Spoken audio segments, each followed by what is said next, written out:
Hebrews chapter 11, let's start reading at verse 8. By faith, Abraham, when he was called to go out to a place which he should after receive for an inheritance, he obeyed, and he went out, not knowing whither he went.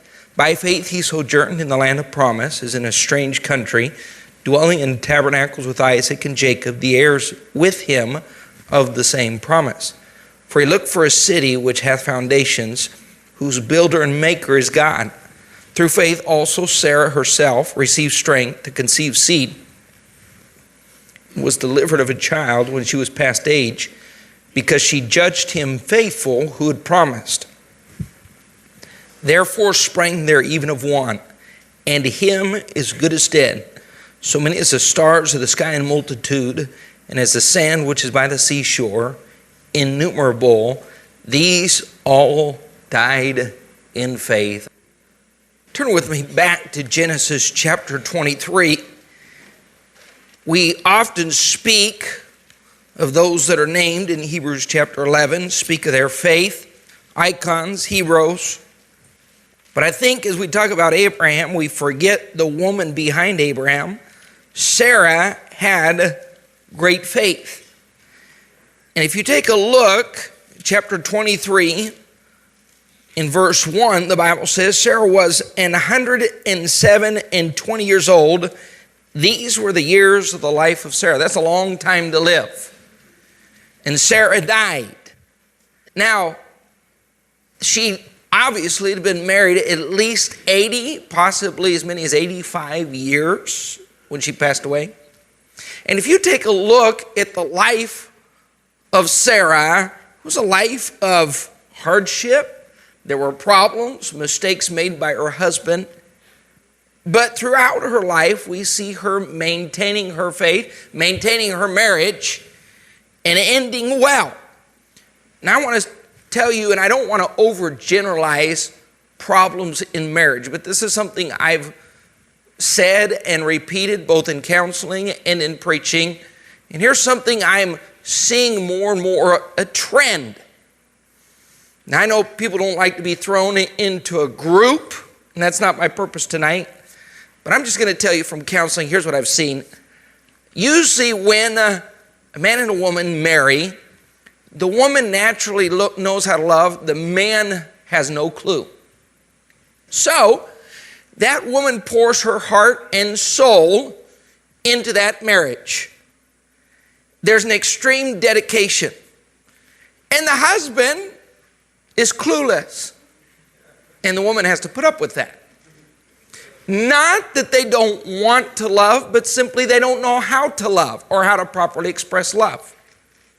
And over the next 8 to 10 years, as that woman gives and loves and sacrifices and invests and gives and puts up with the frustration of not being loved the way she would like to be loved, she grows frustrated and often angry, and that anger at some point becomes bitterness. And the man who doesn't know how to love, but wants to love, and he works, and he makes sacrifices, and he can't make much money because he doesn't have much experience. He's trying to work his way up the ladder. He started at the bottom, so he's working longer hours, making less money. He can't provide much of a house or much of a car or much of a living. He doesn't say the right thing, doesn't respond in the right way, doesn't understand the meaning of flowers and gifts and Christmas and anniversaries, but he is learning slowly but surely. So about the time that woman has given up, become bitter, that man finally loves and appreciates that woman and has a clue about appreciating dates and moments and meals and outings. And there's a role reversal. And I believe, the first time I read in Titus that the aged women are supposed to teach the younger women to love their husbands, I didn't understand that. But now I do understand that, because women start off knowing how to love, but through a series of events, they become frustrated, disillusioned, and often bitter because that man just doesn't know how to love. He doesn't, but he will, so be patient. But by the time the man learns how to love, the woman is too frustrated to even appreciate his love. Doesn't enjoy it. And then at that point, that man has to make a decision. I will help her through these moments. She was patient with me. She was kind to me. She loved me. So I will reciprocate that same love and kindness and patience to her. In marriage, the most destructive thing you can allow to happen in your marriage is for anger to develop into bitterness. Bitterness is extremely destructive in nature and will quickly rip apart a marriage. Now I want you to think for a minute about Sarah and what she was living. Now, if you go back to Genesis 12, let's do this very quickly. Go back and read a few verses with me. What possibly can create bitterness in a woman? There are a lot of things, and Sarah faced all of them in her marriage. Now, we won't take time to read the last few verses of chapter 11, but God comes to Abram in Ur and tells him, look what it says in verse 1 of chapter 12. Now the Lord had said to Abram, get thee out of thy country, from thy kindred, from thy father's house, unto a land that I will show thee. I'll make of thee a great nation. I will bless thee, make thy name great. Thou shalt be a blessing. I'll bless them that bless thee, curse them that curseth thee, and in thee shall all the families of the earth be blessed. So Abraham departed, as the Lord had spoken unto him. Lot went with him, and Abram was 75 years old. Look what it says. When he departed out of Haran, and Abram took Sarai, his wife. Now, this alone would create bitterness in most women. Because God had come to Abram, this is his second departure. He had already left Ur, possibly 20 or 25 years earlier. So he comes home one day to his wife and says, pack the bags, have a garage sale, talk to a realtor, we're leaving. Where are we going?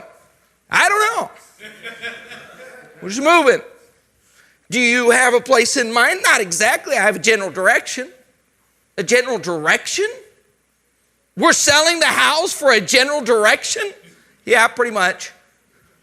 You don't have a place in mind? You don't have a camper? You don't have... No. So what's your plan? Tents.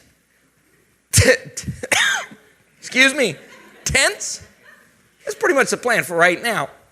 So they take off and they end up in Haran. That's where Abraham's family lived. Don't women like that? So we just left her, we just left my family to move to a town where your family lives. Merry Christmas to you. And then 15 or 20 years later, his dad dies, some of his family dies, and God says, Abram, this is not where I told you to go. So she had by then already got a furniture set and a bedroom set and a nice stove and a nice refrigerator. And she'd start, in 20 years, a woman can accumulate a lot of things. She was starting to feel comfortable again. And suddenly he says, time for another garage sale. Now imagine this. If Abraham was 75, that means she was 65. How many of you want to have a garage sale, get rid of everything, and live in a tent when you're 65 years old? You know what a woman wants after about 30? Security. Security doesn't come with a tent. After 30, a woman doesn't want an apartment. She wants her own house. She wanted security and had none. So she's constantly moving. She's living in tents. She leaves her family. She's 65, 70, 75, 80, still living in tents. Oh, wait, it gets better.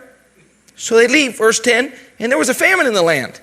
This was a really smart move. First, we load up, we live in tents, and now you take me somewhere where we're going to starve to death. They're immediately falling on hard times. Then things start getting stable. Look what it said in chapter 14, verse 14. And when Abram heard that his brother was taken captive, he armed his trained servants born in his own house, 318. He pursued 4 kings. Abram, what are you doing? Okay, guys, how many got a broom, stick, get a knife, and go make a spear? What are we doing? There are 4 kings with their armies came through, and they took my nephew. We're going to go get him. He's got this branch that he's pushing with his knee and he's wrapping a string around the top. And there's Sarah. Abram, look at yourself. You are 78. If I could just hold this still, I could get this thing wrapped around. What are you doing? We just don't like the reality. Maybe I should have called this message the reality of marriage. This isn't the way we think about Sarah, but this is the bottom line. Sarah had a marriage that could have lived on the rocks simply because of her living circumstances. Now, number 2, she overcame the bitterness caused by a husband's poor decision making.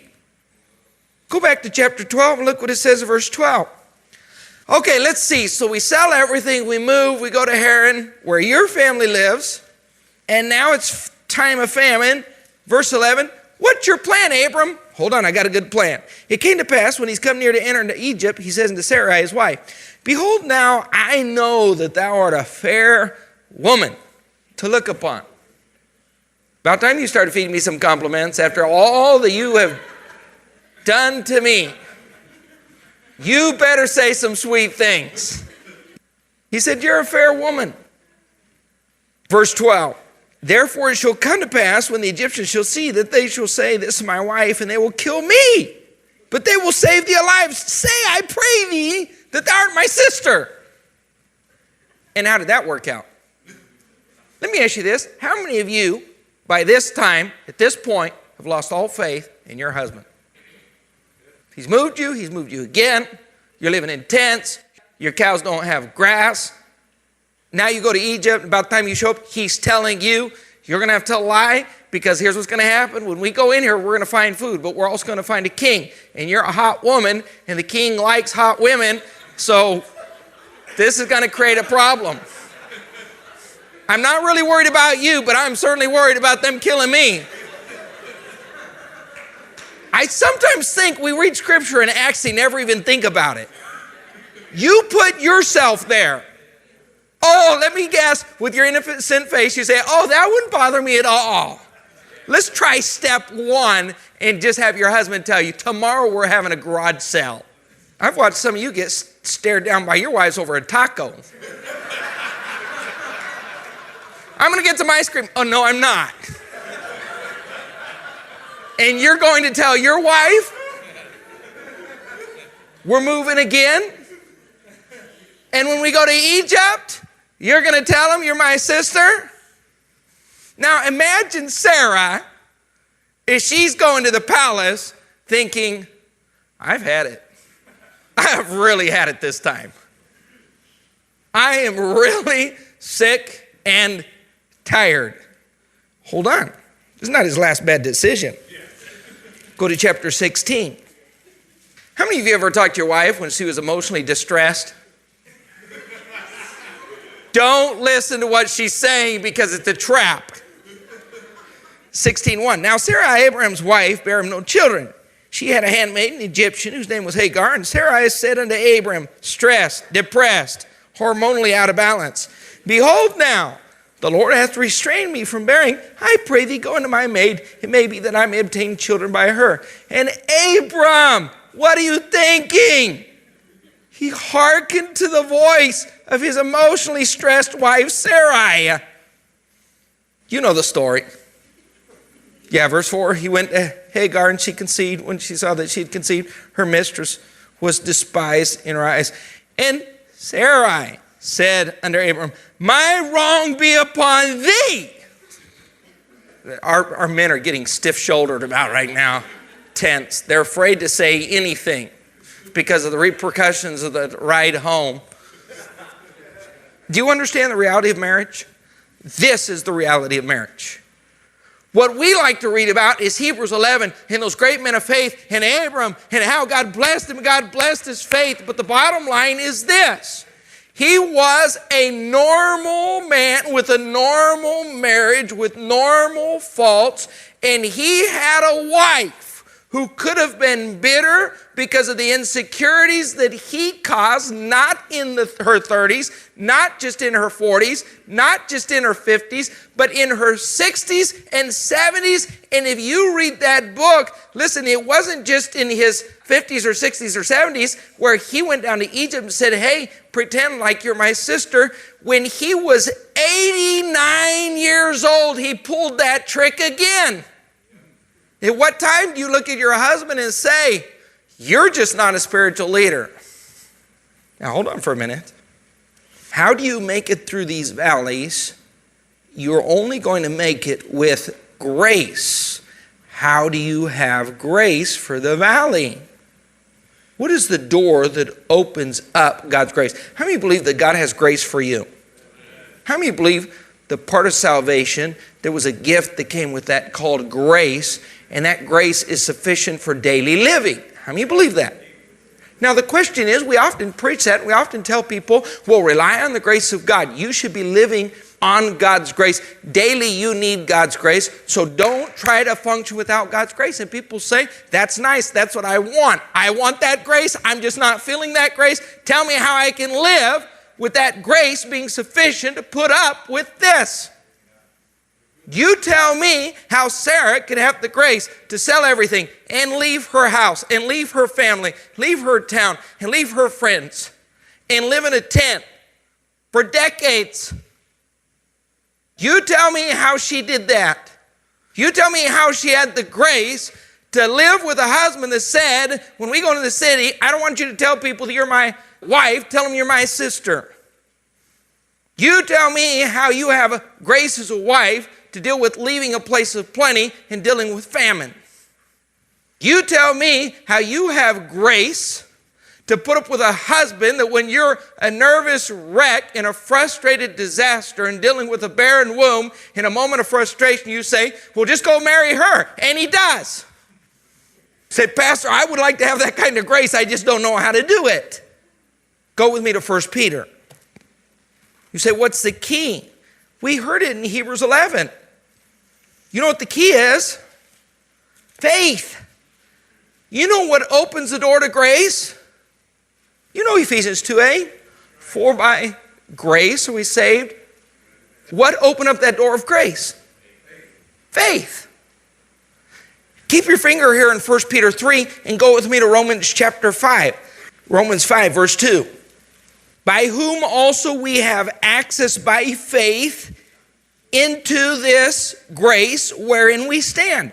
How do we have access into this grace whereby we stand? What's the door? Faith. So, when you live by faith, here's what happens. When you refuse to live by faith, you have no grace, you have no access to God's grace, and you become frustrated with God, with your circumstance, with everyone around you. Here's why people become bitter. Here is the root. We're talking about root problems. Root problems in marriage is bitterness. But how did you get to bitterness? Because you were not living by grace. And the only way you can live God's grace and feel the help and the power and the sustaining ability of God's grace is to do it by faith. You know what? If you have a trial in life and you don't by faith trust God as sovereign, knowing what He's doing, you'll become bitter. You will not experience God's grace. And in a marriage, when you try to go through that valley without faith in God, I can't trust my husband. No, you can't trust God. And you're going to end up bitter. Because when you can't trust your husband, you're saying, I can't trust God. And when you can't trust God, you can't experience grace. And when you can't experience grace, you will become bitter. Do you see the connection? I need you to connect the dots. I'm going to help you connect the dots.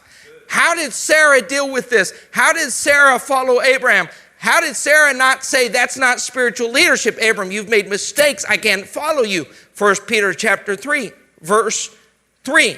Whose adorning let it not be that outward adorning of the plaiting of hair, the wearing of gold, the putting on of apparel, but let it be the hidden man of the heart in that which is not corruptible, even the ornament of a meek and quiet spirit. How many of you share Sarah's meek and quiet spirit? And you say, if my husband put my house on the market and he sold all of my stuff on Craigslist and he put us in a tent and let us out into famine and told me to tell people that I was his sister, I would be absolutely satisfied with that. Verse 5, for after this manner in the old time, the holy women who also did what? Trusted in God. How did she have grace to submit herself and handle this situation? She trusted. It was her faith that opened the door to God's grace. She trusted in God, adorned themselves, being in subjection unto their own husbands, even as Sarah obeyed Abraham, calling him Lord. Whose daughters ye are, as long as you do well. Look what it says, and are not afraid. You're not afraid of those situations. You're not sitting back saying, what if he makes a bad decision? You're saying, I can call him Lord because I trust God. I can trust my husband. And because I can trust my husband, I have the grace to deal with this situation. Now, if you go to Hebrews chapter 11, what is it that God highlights in Sarah's life? Her faith. What is it that produced grace in her life to handle those valleys, those trials, those setbacks, those hardships? It was grace that was provided through faith in God. When you lose faith in God, you lose faith in those around you. You become angry with your situation, frustrated with life, bitter in your soul. Sarah's faith overcame the bitterness caused by disappointment. How many of you remember Sarah was barren? How many of you remember she received a promise and she waited and she waited, she waited, and she turned 50 and 60 and 70, 80, 85, 86, 87, 88. And then the angel of the Lord comes by, shows up, eats at their house. She's in the tent. How many of you remember the story? And the angel says, Abram, I'm going to still give you that son. Sarah's washing the dishes. She drops a plate and laughs. How many of you in here are 88, 89 years old? Anybody in here? No one. Can you imagine? Grandma Jody, how old are you? 74. Can you imagine if someone came to visit Grandma Jody and said, Grandma Jody, tell you a little secret. About 9 months, you're going to have a baby. That's exactly what Sarah did. Now, here's what's scary. Go with me to Hebrews chapter 12, and let's see what the Bible says about bitterness, and we'll be done. While you're turning there, let me make a few simple statements. Do you know life comes with a lot of good times and a lot of bad times? Now, we prefer the good times. We'd like to think that life should be all good times. It just doesn't happen that way. It's a pretty mixed bag, mountains and valleys.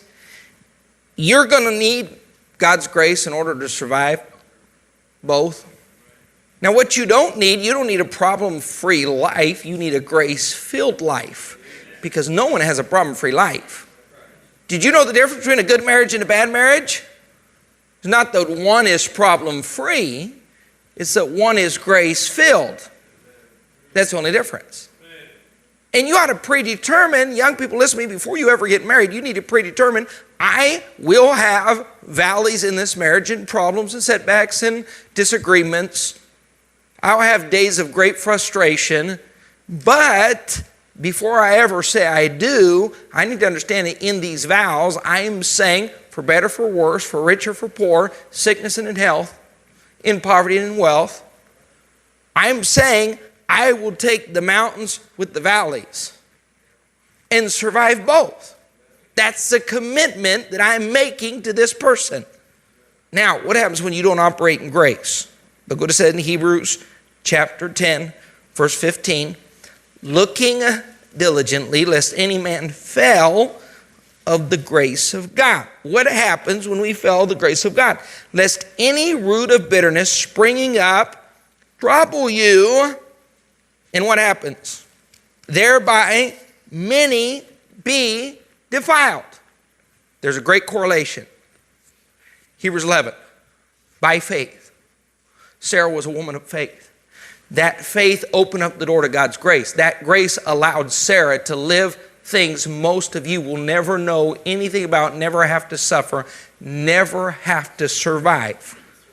How did Sarah survive not just Hagar, not just Ishmael, not just famine, not just twice being brought into the palace by a king because your husband had told you to lie and say, I'm just his sister.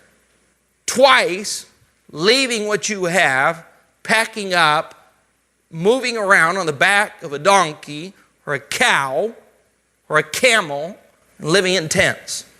How do you have the grace to do that? We often talk of Abram's faith, but I think we need to highlight Sarah's faith, because if Sarah had not exercised constantly her faith, she wouldn't have had the grace to survive following this man. And be careful, if you are wallowing in the pit of bitterness, you're saying, I live with an imperfect person. That's not the issue. The issue is your faith, because when you have faith in God, you say God is sovereign. He knows what he's doing. He's in charge. He's control. I'm not doubting this man. I'm doubting my God.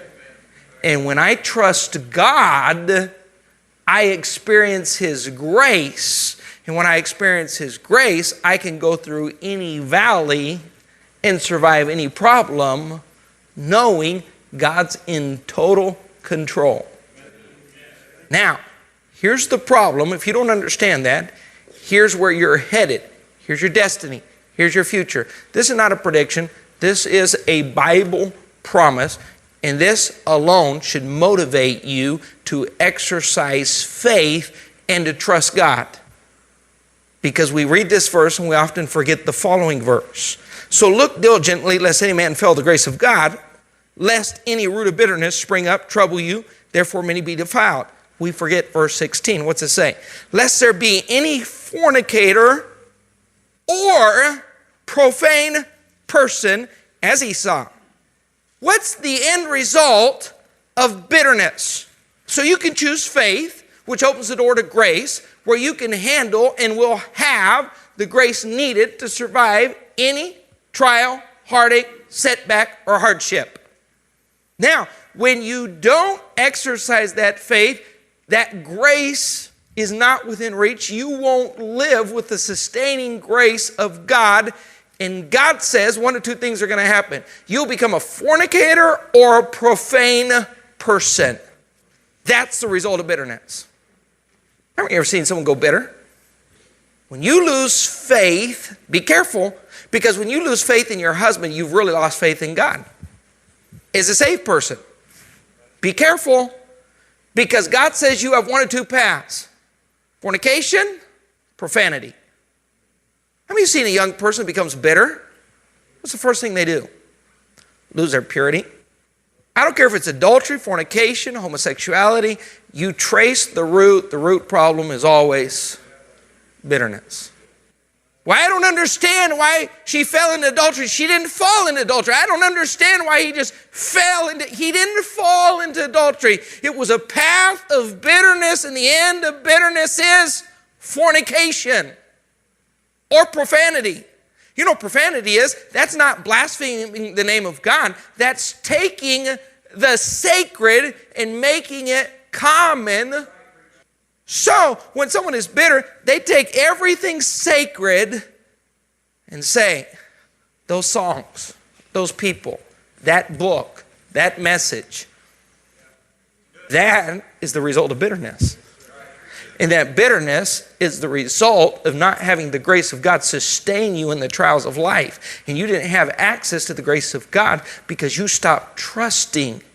And when you have faith, you have the grace needed for every trial. And when you don't have faith, you're walking around saying, I need grace and I don't have grace and I can't handle this. And you become bitter. And be careful, because when you have bitterness, and many in this room have experienced bitterness, and what has crossed your mind is one of two things: fornication or profanity, and you walk into the very house of God, and that which is sacred to you is no longer sacred. And suddenly the way you want to lash out and the way you want to respond is fornication.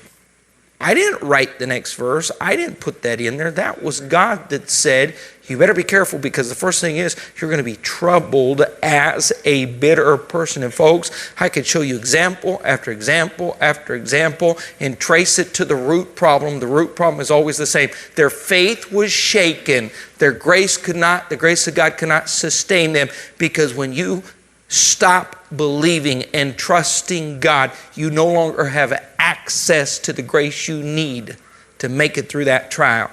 And you say, I don't understand. I just don't have grace. I don't feel the grace. I'm not sustained by grace. You know why? Because you don't trust God. You're not trusting God.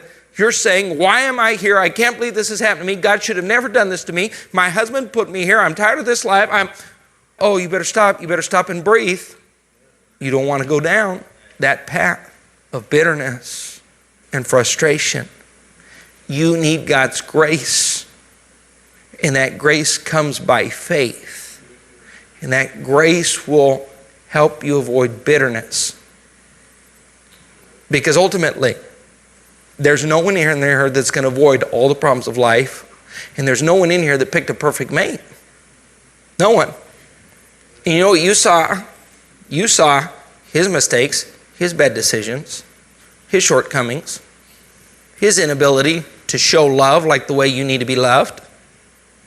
And you have one of two choices. You trust God, or you start asking questions. You find yourself becoming angry, and that anger goes beyond the point of frustration to the point of bitterness. Be careful. You're on very dangerous ground, because full-blown bitterness has two destinies: profanity or fornication.